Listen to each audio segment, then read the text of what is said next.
Hello friends, Paul again here from Garden Well, Eat Well, and here we are, almost at the start of another growing season, and I'm sure you're already gearing up for it. I bet some of you have even started a lot of your seedlings. But today, I actually want to look back to what you harvested last year.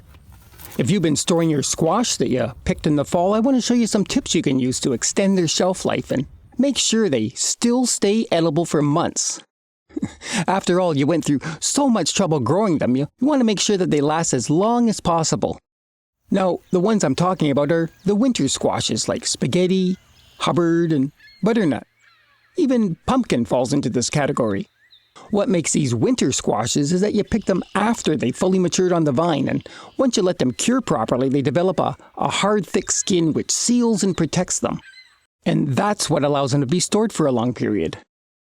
These are different from a summer squash like zucchini.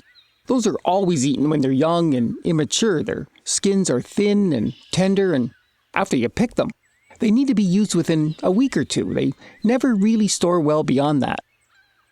Now, last year, as you can see, I ended the season with a great crop of butternut. We've been enjoying them for the last few months, and now we're into March and we're still eating them. So if you want to make sure yours lasts too, let me show you the steps I went through to store them. The first is separation.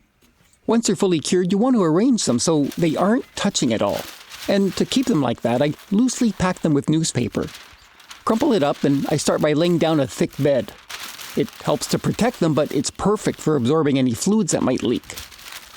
Also, add more paper between and around the squash. If one does happen to start spoiling and you don't catch it in time, the paper is going to be there to contain it and keep it from affecting the other ones around it. Now, to go hand in hand with separation is airflow. Even though the skin is thickened up, it will still lose some moisture through evaporation, although it's very slow. That's why they need to be left in an open area so that moisture can be released and won't get trapped. Don't store them in any sealed container. That will lock in the humidity, and that will just lead to lots of mold, and I guarantee they'll rot on you very quickly. These crates I'm using are perfect. They're perforated. That keeps the air circulating so nothing builds up, and they're stackable too. And although there is plenty of space in these crates, I only limit the squash to one layer. Don't pile them up. At this stage, the stems have completely dried out and hardened up. Make sure to leave them on though, don't snap them off. They help to seal the top of the squash so it keeps the moisture inside. But be careful when you're positioning them. Since the stems are so hard and rigid, they could puncture or scratch the other squash, and that could lead to them rotting on you prematurely. Now, you need to find a place in the house to store them. For that, the area should be cool and dry and dark. You want a spot that is 50 to 60 degrees Fahrenheit or about 10 to 15 Celsius. But not any cooler than that. And certainly never store them in the fridge. I find my utility room in the basement works out well. Here's one point that may have never even occurred to you, and that's don't store any fruit near the squash, like apples or pears or even peppers and tomatoes. These all give off ethylene gas, and as you may already know, while it does help to ripen fruit, squash is very sensitive to that gas, and it can actually shorten their storage life. And the last point that I want you to follow is just to go down there on a regular basis and check up on them. Now, it's been almost 5 months that these have been in storage, and we've eaten about half of them. I've made a point of looking through them about once a week or so, and I know it's tough, I get it, to keep reminding yourself to inspect them, but it's something you definitely need to make the effort for. Some of these are in excellent condition, still looking like they did back in November. And then you've got some that are starting to show their age, getting a little wrinkled. Now, this one, the way it's looking, you probably wouldn't buy this in a grocery store. But I assure you, this is fine. It's not rotting. The reason it's looking like this is that the rind has just lost some of its moisture. It's still solid, and this can even be kept down here a little longer. When you examine them, you want to keep an eye on any discoloration. If any patches start to darken, it may be the beginning of some rot. Also, check the bottom to make sure it's dry and still firm. If the skin becomes soft or breaks down and oozes fluid, then you've got to use those immediately. But it's always best to use them up before they ever get to this stage. So let's just check out the rest of these. As you're going through them, if everything is fine and they're still well enough to keep in storage, then it's a good practice to rotate them. Although they are sitting loosely in the paper, it'll give the other side of the squash a chance to fully breathe. So here's one with a spot on the skin that is broken down and it's just starting to show the signs of rotting. It's only the one spot, but it's wet, and if you leave this alone, it's going to continue and get worse. Notice the darker bands on the skin. This is why you need to watch them more closely when they get to this stage. But this squash actually is still good to eat, and we're going to bring this one up. So here's one that had just shown that same sign of rotting a few months ago. I decided at the time to just leave it alone and see what would happen. Obviously, the rotting has worked its way through the entire squash now, but this is surprising. I was expecting the newspaper to be much wetter than this, but it's actually still very dry.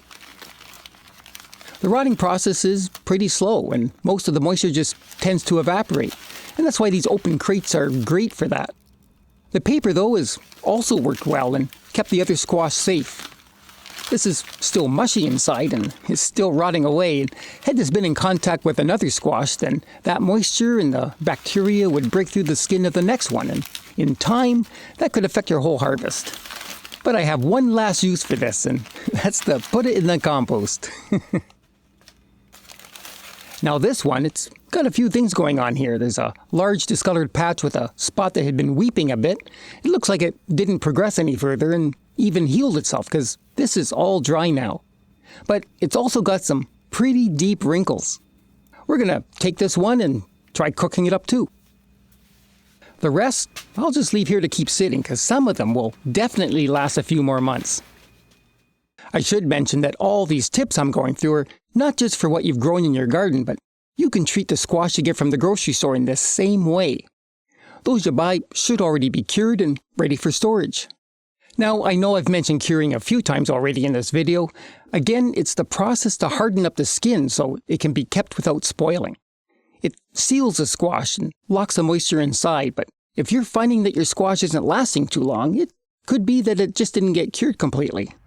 Now, since we're already well into winter with spring coming shortly, it's too late to cure what you have in storage. But I will be doing a full growing guide later, and I'll include all the steps you need to follow to test and cure your squash. So make sure to subscribe now if you haven't already, and that way you'll know exactly what to do later this fall. But getting back to baking those two squash I brought up, first I want to wash them off and get rid of any remaining dirt from the garden. This one with the wrinkles is still very solid. It's just lost a little moisture. It may be past its peak, but I find that they actually taste better after storing this long because their starches have been slowly converting to sugar. This other one with a spot that's just starting to leak, it's the first sign of rotting. We'll wash that out thoroughly, but I'm glad we caught it in time. It did get through the rind a bit, but the inside should still be good. So when yours are looking like this, don't be in such a hurry to toss them. It doesn't mean that the squash are no longer edible. Far from it. These still have tons of flavor and nutrition left in them. So now, using a large knife, cut them lengthwise. Just be careful though, the rind on all the winter squashes are pretty tough to get through. I always try to keep the stems on, because after they're cooked, they give you a point to hold on to while you scoop them out. This one's giving me quite a struggle though. But inside, it's a beautiful color. This was the one with that spot, and there's just a hint of damage on the inside. You could cut away this small section, but I'm just going to leave it. And, of course, scoop out the seeds. Scraping them out with a spoon works well, and although you may want to try to remove the stringy pulp as much as you can, it's difficult to absolutely remove it all. If you prefer, you can just leave some of it, because it's all edible. Now, here's that wrinkled one. I know you may not be convinced that this is still good. We're all accustomed to select food that only looks practically perfect. But let me prove to you, with all of its imperfections, that this is still fine. There. This is as bright and colorful and as solid as the other one. There's absolutely nothing wrong with it. We could have even left this sitting downstairs in storage for a few more weeks. And with the seeds removed, they're perfect. Even though the skin has wrinkled up, you wouldn't be able to tell that by looking at the inside. All that's left now is to cook them up. And that's easy. Just start by laying them face up in a baking dish. Sometimes I'll add some butter and brown sugar in those pockets I scraped out. As it cooks, that'll melt and sweeten the squash. It's the way I always remember my mom cooking it when we were growing up. But this time I'm just going to spray them with a bit of olive oil. That'll help the squash brown and darken while it bakes. And then sprinkle on some seasoned salt. It's a lower calorie method and it tastes almost as good. But that's it. That's all you have to do to prepare them. Nothing else. You don't even have to cover them. Then, into the oven. I have it preheated to 350 degrees Fahrenheit, that's 175 Celsius, and I let them bake for 90 minutes. They're just so simple and easy to cook this way. While we're waiting, all those seeds that I scooped out can be kept and grown for the next season. They're a little slimy right now with all the pulp on them, but you can just spread these out on a plate and give them a turn every day until they're all dried out, and they'll be fine. But if you want to clean them fully, then they need to go through a fermentation process. If you've never done that before, it can sound kind of intimidating, but it's actually very easy. I have a video that shows you every step on how to do that, and I'll leave a link at the end and in the description if you'd like to check that out.